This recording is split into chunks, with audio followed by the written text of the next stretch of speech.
Welcome, Mark. Today we are tackling workplace confidence. Let's start with power posing.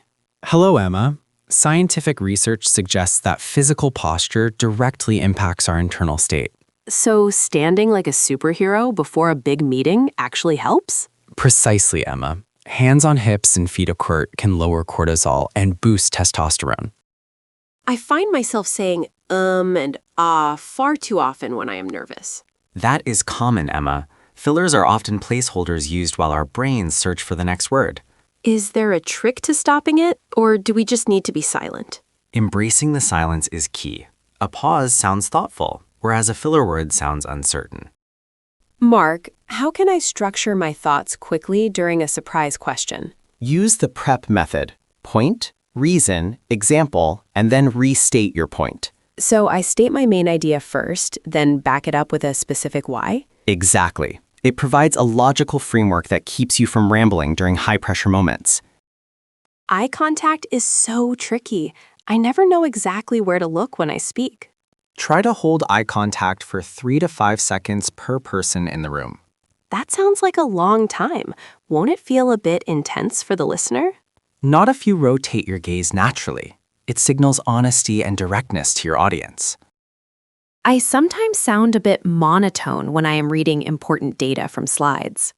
Monotone voices lead to disengagement from the audience, Emma. Should I try to change my pitch and my speed then? Yes, use a higher pitch for excitement and slow down for emphasis on your key points. I worry that I am shouting when I try to speak louder in a large hall.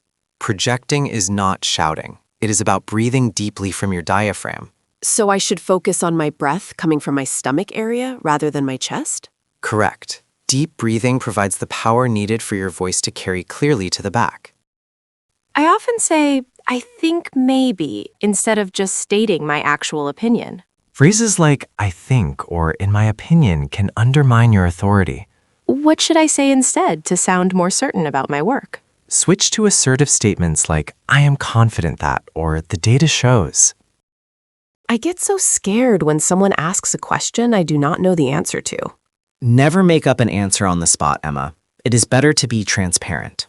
Is it okay to say I don't know in a professional corporate setting? Say, that is a great question. Let me get back to you with the data today. How do I make people actually listen when I am the youngest in the room? Authority comes from thorough preparation and a steady, controlled delivery. So, being the loudest person is not actually the best way to lead? No, quiet confidence often commands more respect than being overly loud or aggressive. Does listening really help me speak with more confidence, Mark? Absolutely. Active listening allows you to tailor your response to what was actually said. So I should nod and summarize what the other person mentioned? Yes, repeating their core point shows you are engaged and in control of the conversation. My hands always shake right before I have to speak in front of others. That is just adrenaline, Emma. Your body is preparing you for action. Can I use that energy for something positive instead of feeling scared? Reframe your anxiety as excitement. Tell yourself you are eager to share your ideas. My inner voice is often very critical of my speaking skills during meetings. You must challenge those negative thoughts with evidence of your past successes.